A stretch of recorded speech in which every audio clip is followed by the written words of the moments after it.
genuine need in such public notice. Don't these terms sound rather rough? Two people are trying to be brief because brevity is a genuine need in such public notice.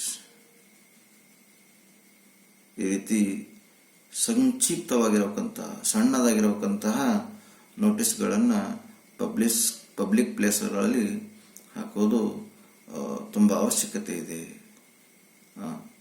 ನಿಜವಾಗಲೂ ತುಂಬ ಅವಶ್ಯಕತೆ ಇದೆ ಅಂತ ಹೇಳ್ತಿದ್ದಾರೆ. But we have seen, ಆದರೆ ನಾವು ನೋಡಿದ್ದೀವಿ. ಏನಂತ ನೋಡಿದ್ದೀವಿ ನೋಡೋಣ.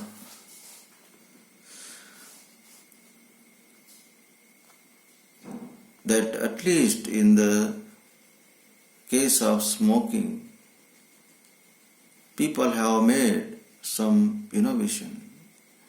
ಈಗ ನೋ ಸ್ಮೋಕಿಂಗ್ ಅಂತ ಹಾಕ್ತಾರೆ. ಜನ ಏನು ಮಾಡಿದರೆ ಹೊಸದನ್ನು ಕಂಡುಹಿಡಿದಾರೆ. ಇವಾಗ ಏನಂತ ಕಂಡುಹಿಡಿದಾರೆ ನೋಡೋಣ.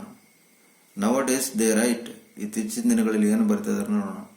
Thank you for not smoking.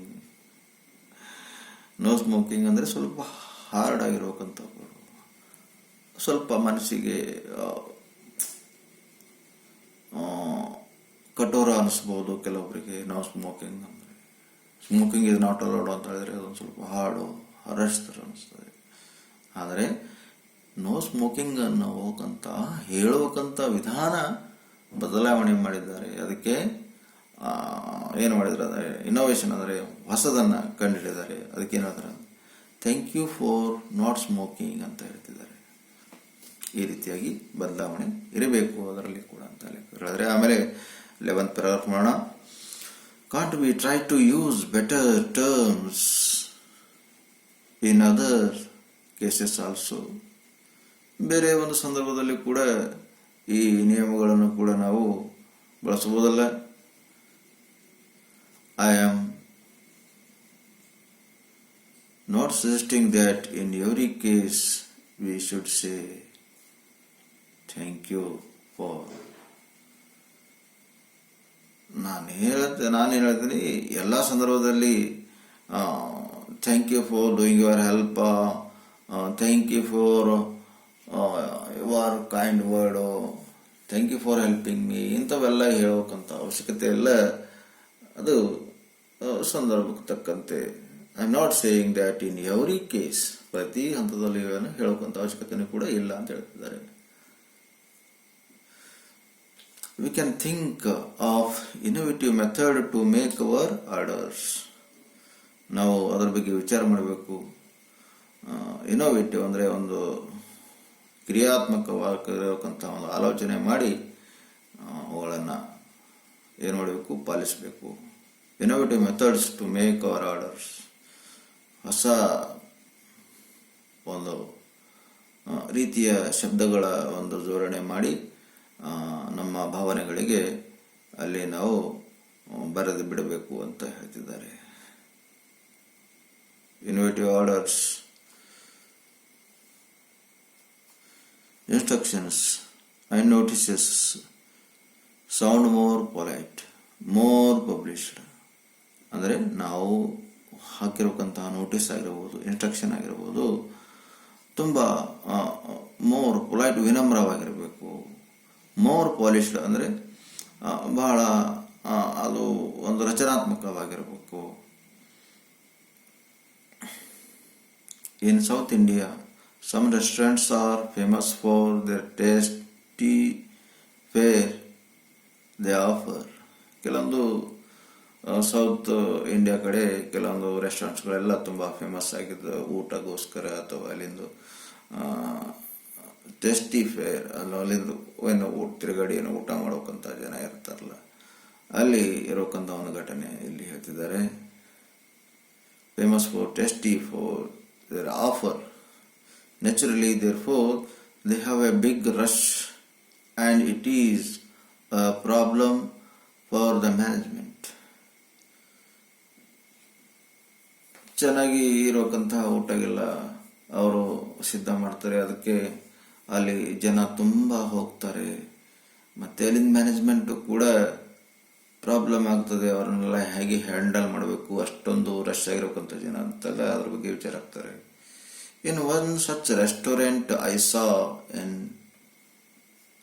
Saw A board ಅಂತ ಒಂದು ರೆಸ್ಟೋರೆಂಟ್ಗಳಲ್ಲಿ ನಾನು ಒಂದು ರೆಸ್ಟೋರೆಂಟ್ನಲ್ಲಿ ಒಂದು ಬೋರ್ಡನ್ನು ನೋಡಿದ್ದೀನಿ. ಆ ಬೋರ್ಡನ್ನು ಬರೆದಿದ್ದು ನೋಡ್ರಿ ರೆಸ್ಟೋರೆಂಟಲ್ಲಿ ನೋಟಿಸಿದಾಗ, don't sit here for a long time. ಈಗ ರೆಸ್ಟೋರೆಂಟ್ ಅಂದಮೇಲೆ ಅದು ರಶ್ ಆಗಿರ್ತಿತ್ತು, ಜನ ಭಾಳ ಬರ್ತಿದ್ರು, ಊಟ ಎಲ್ಲ ಚೆನ್ನಾಗಿ ಮಾಡ್ತಿದ್ರು, ತುಂಬ ಭವ್ಯವಾದ ಊಟ ಸಿಗ್ತಿತ್ತು, ಚೆನ್ನಾಗಿರೋಕ್ಕಂಥ ಊಟ ಸಿಗ್ತಿತ್ತು. ಅದಕ್ಕೆ ಈ ಜನ ಜಾಸ್ತಿ ಬರ್ತಾ ಇದ್ದಾರೆ. ಕೆಲವರು ಕುಂತಿರೋಕ್ಕಂಥ ಜನಕ್ಕೆ ಏನಂತ ಹಾಕಿದ್ರು ನೋಟಿಸ್ ಅಂದರೆ, don't sit here for a long time, ಭಾಳ ಹೊತ್ತು ನೀವು ಇಲ್ಲಿ ಕುಳಿತುಕೊಳ್ಳಬಾರದು ಅಂತ ನೋಟಿಸು ಹಾಕಿದ್ರಂತೆ. ಹವಾರ್ಡ್, ಇದು ಎಷ್ಟು ವಿಚಿತ್ರ ಅನಿಸ್ತದಲ್ಲ ಅಂತ ಲೇಖಕರು ಹೇಳ್ತಾರೆ. Can they not say the same, please make rooms for waiting customers.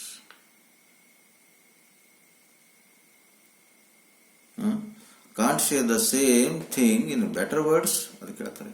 ಅವ್ರೇನು ಹೇಳಿದಾರಲ್ಲ, ಏನಂತ don't sit here for a long time ಅಂತ ಹೇಳಿದಾರಲ್ಲ, ಇವೇ ಶಬ್ದಗಳು ಒಳ್ಳೆಯ ಒಂದು ಮಾತಿನಲ್ಲಿ ಹೇಳ್ಬೋದಾಗಿತ್ತಲ್ಲ ಅಂತ ಹೇಳ್ತಿದ್ದಾರೆ ಲೇಖಕರು. ವರ್ಡ್ ಎಷ್ಟೊಂದು ಇದು ವಿಚಿತ್ರ ಅನಿಸ್ತಾ ಇದೆಯಲ್ಲ ಅಂತಂದು ಅವಾಗ ಇದು ಹೇಳ್ತಿದ್ದಾರೆ. ಚೆನ್ನಾಗಿರೋಕ್ಕಂಥ ವರ್ಡ್ನಲ್ಲಿ ಹೇಳ್ಬೇಕಾಗಿತ್ತಲ್ಲ. Luckily I saw in another place on a board. ಮತ್ತೊಂದು ಕಡೆಗೆ ಲೇಖಕರು ಆದಾಗ ಅಲ್ಲಿ ಮತ್ತೊಂದು ಬೋರ್ಡ್ ಕಾಣಿಸ್ತದೆ. ಯಾವ ಥರ board? Please make room for waiting customers. Customer ಯಾರಾದರೂ ವೈಟಿಂಗ್ ಮಾಡ್ತೀರಿ, ನೀವೆಲ್ಲ ರೂಮ್ ಮಾಡ್ಕೊಳ್ರಿ ಅಂತ ಅಲ್ಲಿ ಕೂಡ ಬರೆದಿತ್ತು. At another place I saw notice which red.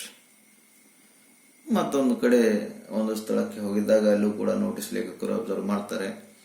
ಏನದ ನೋಡ್ರಿ, kindly make room for waiting friends. ನಾನು ವೇಟ್ ಮಾಡ್ಬೇಕಂತ ಸ್ನೇಹಿತರು ನಿಮ್ಮ ರೂಮ್ ಮಾಡಿಕೊಡ್ರಿ ಅಂತ ಅಲ್ಲಿ ಕೂಡ ಇತ್ತಂತೆ.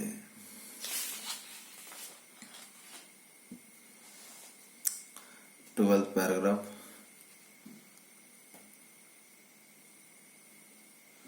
It is our practice to be brief while sending telegrams. ಹಿಂದಿನ ಕಾಲದಲ್ಲಿ ಟೆಲಿಗ್ರಾಮ್ ಇರ್ತಿತ್ತು. ಟೆಲಿಗ್ರಾಮ್ ಮುಖಾಂತರ ಮಾಹಿತಿಗಳನ್ನು ಕಳಿಸ್ತಾ ಇದ್ದರು. It is practice to brief while sending telegrams. ಅದು ಒಂದು ಅಕ್ಷರಿಗೆ ಇಂತಿಷ್ಟು ಹಣ ಕೊಡಬೇಕು ಅಂತ ಆಗ ನಿಯಮ ಇತ್ತು. ಅದಕ್ಕೆ ಆಗಿನ ಜನ ಏನು ಮಾಡ್ತಿದ್ರು, ಒಂದು ಅಕ್ಷರ ಬರೆದ್ರೆ ಹೆಚ್ಚಿಗೆ ಹಣ ಕೊಡಬೇಕಲ್ಲ, ಅದಕ್ಕೆ ಕಡಿಮೆ ಅಕ್ಷರಗಳನ್ನು ಬರೆದು ಟೆಲಿಗ್ರಾಮನ್ನು ಕಳಿಸಿದ್ರಂತೆ. Here again the reason is brevity. ಮತ್ತೆ ಅದೇ ಒಂದು ಕಾರಣವಂತೂ ಸಂಕ್ಷಿಪ್ತತೆ, ಸಣ್ಣದು. We want to save words in order to cut costs. ನಾವು ಹಣ ಕಡಿಮೆ ಮಾಡೋಗೋಸ್ಕರವಾಗಿ ಶಬ್ದಗಳು ಕಡಿಮೆ ಮಾಡ್ತೀವಿ. So if someone wants to request his brother to receive him at the station, he might send a telegram somewhat like this. ಈಗ ಯಾರೋ ಒಬ್ಬರು ತಮ್ಮ ಬ್ರದರ್ಸು ಆಗಿರ್ಬೋದು ರೈಲ್ವೆ ಸ್ಟೇಷನ್ಗೆ ಬಂದು ರೀಚ್ ಆಗ್ತಾ ಇದ್ದೀನಿ ಅಂತ ಹೇಳಬೇಕಾದ್ರೆ ಟೆಲಿಗ್ರಾಮ್ ಹೆಂಗೆ ಬರೀತಿದ್ರು ನೋಡ್ರಿ. ರೀಚಿಂಗ್ ಮುಂಬೈ ಥರ್ಸ್ಡೇ ಸ್ಟಾಪ್ ಶತಾಬ್ದಿಯಿಂದ ಇರುತ್ತಂತೆ. ರೀಚಿಂಗ್ ಮುಂಬೈ ಥರ್ಸ್ಡೇಗೆ ಮುಂಬೈಗೆ ಬರ್ತಾ ಇದ್ದೀನಿ. ಸ್ಟಾಪ್ ಆಗ್ತಾ ಇದೆ ಎಲ್ಲಿ? ಶತಾಬ್ದಿ. ಸ್ಟಾಪ್ ಎಲ್ಲ ಆಗ್ತಾ ಇದೆ? Stop meet station.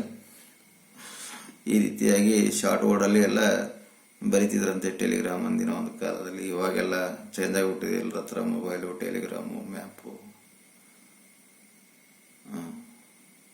WhatsApp, message ಎಲ್ಲ ಹೋಗ್ಬಿಟ್ಟಿದೆ. Now, just for the sake of one single word, the telegram has become totally devoid of any courtesy.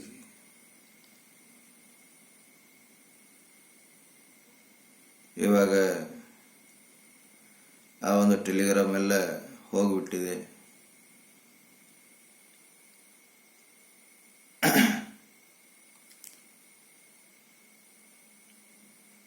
ವಿನಯ ಆಧರಣೆ ಏನು ಇರಲಾರ್ದನೆ, ಕರುಣೆ ಏನೂ ಇರಲಾರ್ದನೆ ಆ ಒಂದು ಟೆಲಿಗ್ರಾಮ್ ಎಲ್ಲ ಬರಿತಿದ್ರು ಆ ಒಂದು ಟೈಮ್ನಲ್ಲಿ. ಯಾಕಂದರೆ ಶಾರ್ಟ್ ವರ್ಡ್ಗಳು ಒಂದಕ್ಕೊಂದು ಮ್ಯಾಚ್ ಆಗ್ತಿರ್ಲಿಲ್ಲ, ಸೆಂಟೆನ್ಸ್ಗಳು ಕೂಡ ಕರೆಕ್ಟು ಬ್ರೇಕ್ ಆಗ್ತಿಲ್ಲ. ಯಾಕಂದರೆ ಒಂದು ಅಕ್ಷರಕ್ಕೆ ಇಂತಿಷ್ಟು ಹಣ ಅಂತ ಕೊಡಬೇಕಾಗಿತ್ತು ಆ ಒಂದು ಟೆಲಿಗ್ರಾಮ್ ಒಂದು ಡಿಪಾರ್ಟ್ಮೆಂಟ್ನವರಿಗೆ. What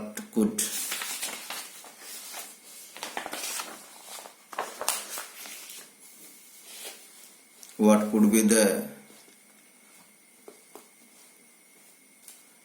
additional cost of adding please? ಏನಿರ್ಬೋದು ಒಂದು ಎಡಿಂಗ್ ಆ ಒಂದು ಕಾಸ್ಟ್ ಅಂತ ಕೇಳ್ತಿದ್ದಾರೆ. Nowadays these telegrams has been relegated to the background due to the coming of the telephone and the internet. ಇತ್ತೀಚಿನ ದಿನಗಳಲ್ಲಿ ಆ ಒಂದು ಟೆಲಿಗ್ರಾಮನ್ನು ತೆಗೆದಾಕ್ಬಿಟ್ರು. Background due to coming of the telephone and internet. ಟೆಲಿಫೋನ್ಗಳು ಬಂದು ಆಮೇಲೆ ಇಂಟರ್ನೆಟ್ಗಳೆಲ್ಲ ಬಂದುಬಿಟ್ಟು ಅದಕ್ಕೆ ಆ ಟೆಲಿಗ್ರಾಮನ್ನು ತೆಗೆದುಬಿಟ್ರಂತೆ. But have we solved the issue of the courtesy? Don't we see? ಆದರೆ ಈ ವಿನಯ, ಪ್ರೀತಿ, ಒಳ್ಳೆಯ ಮಾತುಗಳನ್ನೆಲ್ಲ ನಾವು ಸಾಲ ಮಾಡಿದೇವೇನು? Don't we C? ನಾವು ನೋಡಲ್ವಾ ಅಂತ, ನೋಡಿಲ್ವಾ ನೀವು ಅಂತ ಕೇಳ್ತಿದ್ದಾರೆ. ನಾವು ನೋಡಿಲ್ವಾ ಅಂತ. Don't we see should I say here? People ask whose in the certain book on communication. I found a very interesting method of asking who is calling.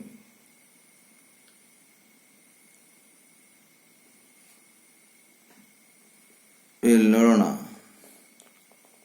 Who is this? ಇಲ್ಲಿ ಎಲ್ಲಿ ಹೇಳ್ತಿದ್ದಾರೆ? But you solve the issue of the courtesy, don't you see?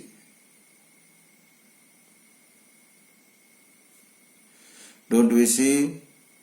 The people ask who is this instead of saying. ಜನರು ಕೇಳ್ತಿದ್ದಾರೆ. Phone ಮಾಡಿದಾಗ ಜನರು ಯಾವಾಗಲೂ ಯಾರು ಅಂತ ಕೇಳ್ತಾರೆ. ಅದಕ್ಕೆ who is this instead of saying may I know who is calling please. Who is this ಯಾಕಂತ್ರಿ? ಅದಕ್ಕಿಂತ ಚೆನ್ನಾಗಿರೋ ವರ್ಡ್ ಯಾವುದಿದೆ? May I know who is calling please. ದಯವಿಟ್ಟು ನನಗೆ ಗೊತ್ತಾಗ್ಬೋದಾ ಯಾರಿನ ಜೊತೆ ಮಾತಾಡ್ತಾ ಇದ್ದೀನಿ ಅಂತ ಈ ರೀತಿ ಹೇಳ್ಬೋದು ಅಂತ ಹೇಳಿದ್ರೆ. In a certain book on communication, I found a very interesting method of asking who is calling. ಕೆಲವೊಂದು ಆ ಒಂದು ಕಮ್ಯುನಿಕೇಷನ್ ಸಂಬಂಧಪಟ್ಟಂತಹ ಪುಸ್ತಕನಲ್ಲಿ ಯಾವ ರೀತಿ ಏನದ ಅಂದರೆ ಇಂಟ್ರೊಡಕ್ಷನನ್ನು ಕೇಳಬಹುದು, ಹೆಸರನ್ನು ಕೇಳಬಹುದು ಅನ್ನೋದ್ರ ಬಗ್ಗೆ ಎಲ್ಲ ಕೊಟ್ಟಿದ್ದಾರಂತೆ. In a certain book on communication I found interesting method of asking who is calling ಬಗ್ಗೆ ಯಾವ ಥರ ಕೇಳಬೇಕು ಅನ್ನೋದ್ರ ಬಗ್ಗೆ ಆ ಒಂದು ಕಮ್ಯುನಿಕೇಷನ್ ಬಗ್ಗೆ ಪುಸ್ತಕಗಳು ಬಂದಿವೆ ಅಂತ ಹೇಳ್ತಿದ್ದಾರೆ. If you call mister Patel in his office, ಒಂದು ವೇಳೆ ನಿಮ್ಮ ಒಂದು ಆಫೀಸ್ನಲ್ಲಿ if you call mister Patel in his office, ಈಗ ಮತ್ತೆ ಮಿಸ್ಟರ್ ಪಟೇಲ್ನ ಆಫೀಸ್ನಲ್ಲಿ ಆ ಪಟೇಲ್ ಕರಿಬೇಕಾದ್ರೆ ಹಿಸ್ ಸೆಕ್ರೆಟರಿ, ಅಲ್ಲಿರೋಕ್ಕಂತಹ ಒಂದು ಕಾರ್ಯದರ್ಶಿ ಸೆಕ್ರೆಟರಿ ಏನಿರ್ತಾರೆ, will receive the call and before connecting to Mr. Patel, she would want to know who is the caller is so that she can inform the same to Mr. Patel. ಆಗ restaurant ಅವರ ಕಾರ್ಯದರ್ಶಿಗೆ ಕಾಲು ಹೋದಾಗ ಅವರಿಷ್ಟು ಚೆನ್ನಾಗಿ ಮಾತಾಡ್ತಾರೆ, ಹೌದಲ್ಲ. ಆಫೀಸ್ನಲ್ಲಿರೋಕ್ಕಂತಹ ಒಂದು ಸೆಕ್ರೆಟ್ರಿಗೆ ಅವರು phone receive ಮಾಡಿದಾಗ, may I know who is speaking, whom would you like to speak ಅಂತ ಕೆಲವೊಂದು ಪದಗಳೆಲ್ಲ ಭಾಳ ಚೆನ್ನಾಗಿ ಯೂಸ್ ಮಾಡ್ತಾರೆ. ಅದಕ್ಕೆ ನೋಡಿ, what does the secretary says, she doesn't say who is this, who is this ಅಂತ ಈ ರೀತಿ ಯಾರು ಆ ಸೆಕ್ರೆಟರಿಗಳು ಕೇಳಲ್ಲ, ತುಂಬ ಚೆನ್ನಾಗಿ ಮಾತಾಡ್ತಾರೆ. ಆರ್ ಈವನ್ ಅದಲ್ಲದೆ, May I know who is calling please. ಮತ್ತು ಸೆಕ್ರೆಟರಿಗಳು ಹೆಂಗೆ ಫೋನ್ ಮಾತಾಡ್ತಾರೆ ಅಂದರೆ, ನನಗೆ ಗೊತ್ತಾಗ್ಬೋದಾ ನಾನು ಯಾರ ಜೊತೆಗೆ ಮಾತಾಡ್ತಿದ್ದೀನಿ ಅಂತ, ಈ ರೀತಿಯಾಗಿ ತುಂಬ ಪೊಲೈಟಾಗಿ ಕೇಳ್ತಾರಂತೆ ಸೆಕ್ರೆಟರೀಸ್ಗಳು. She says, can I tell Mr Patel who is calling please. ಹಾಗೆ ಸೆಕ್ರೆಟರಿ ಹೇಳ್ತಾರೆ, she says, can I tell Mr Patel who is calling please. Secretary ಹೇಳ್ತಾರೆ, ನಾನು ಈ ವಿಷಯ ನೀವು ಮಿಸ್ಟರ್ ಪಟೇಲ್ಗೆ ಫೋನ್ ಹಚ್ಚಿದಿರಲ್ಲ, ಅದಕ್ಕೆ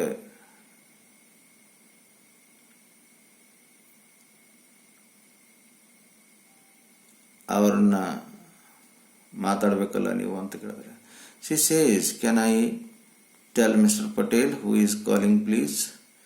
ಈಗ ಸೆಕ್ರೆಟರಿ ಹೇಳ್ತಾರೆ, ನಾನು ಮಿಸ್ಟರ್ ಪಟೇಲ್ ಅವ್ರಿಗೆ ಕರಿಬೇಕು, ಯಾರು ಫೋನ್ ಮಾಡಿದ್ದಾರೆ ಅಂತ, ನಾನೇನಂತ ಹೇಳಿ ಕರಿಬೇಕು ನಿಮಗೆ ಅಂತ ಸೆಕ್ರೆಟರಿ ಹೇಳ್ತಿದ್ದಾರೆ. The idea is this, you want to talk mister Patel. ಈ ರೀತಿಯಾಗಿ ಒಂದು ಐಡಿಯಾದಿಂದ ಮಾತಾಡಬೇಕು. I do not wish to know who are you. ನಮಗೆ ನೀವು ಯಾರಿದ್ದೆ ಅಂತ ನಮಗೆ ಅದರದ್ದು ಅವಶ್ಯಕತೆ ಇಲ್ಲ, ಆದರೆ ನೀವು ಯಾರು ಫೋನ್ ಮಾಡಿದಿರಿ ಅಂತ ನಾನು ಅವ್ರಿಗೆ ಹೇಳಬೇಕಲ್ಲ ನಿಮ್ಮ ಹೆಸರು, ಅದಕ್ಕೆ ನೀವು ಯಾರು ಅಂತ ಕೇಳ್ತಾ ಇದ್ದೀನಿ ಅಂತ ಸೆಕ್ರೆಟರಿ ಇಲ್ಲಿ ಹೇಳ್ತಿದ್ದಾರೆ. But I must tell Mr Patel who is calling him, therefore I am requesting you to tell me who you are. Mr. Patel is calling him, but I must tell Mr. Patel who is calling him. ನಾನು master ಪಟೇಲರಿಗೆ ಹೇಳಬೇಕು ಅವನಿಗೆ ಯಾರು ಕಾಲ್ ಮಾಡ್ತಿದ್ದಾರೆ ಅಂತ.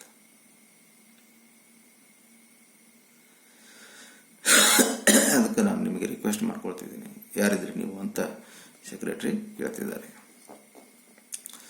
Paragraph 13.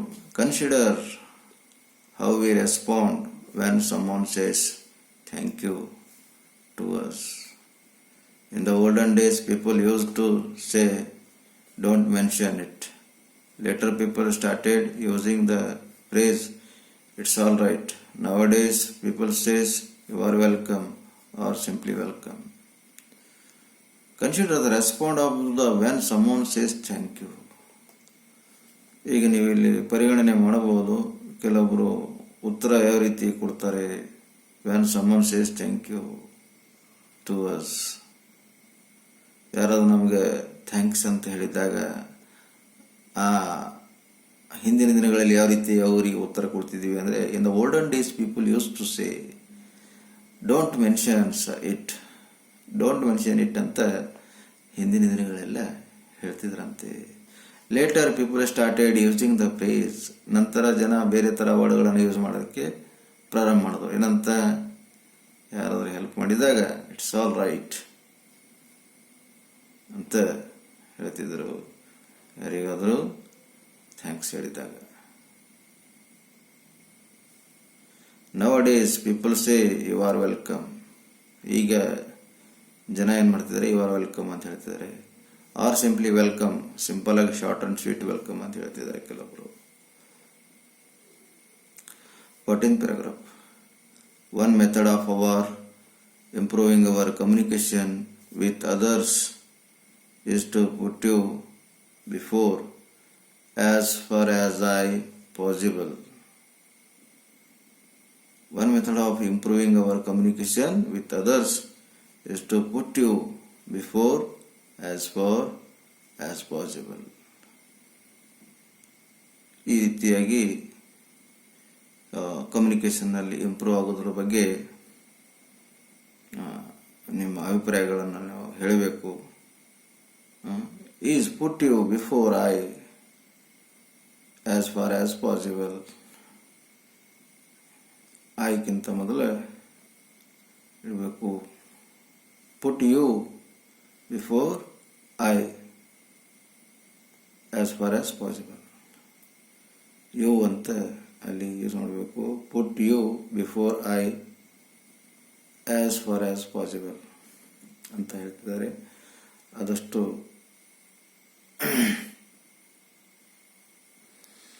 one method of improving our communication with others is to put you before I. ಐಕ್ಕಿಂತ ಮೊದಲು you ಅನ್ನು ಇಡಬೇಕು.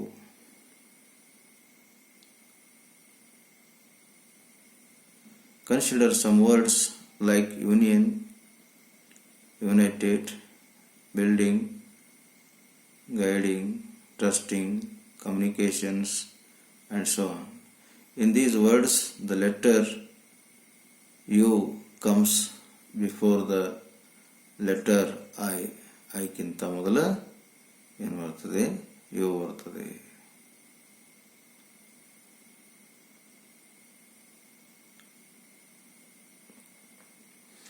This indicates to us that we should try to put you, that is the other person, before I.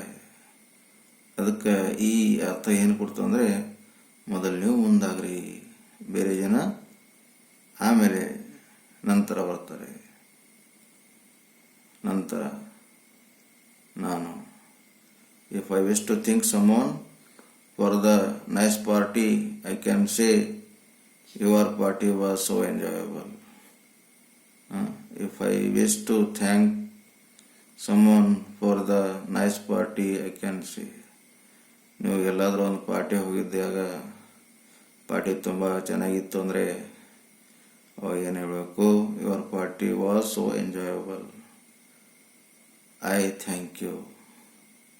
Another instance, your letter made me very happy.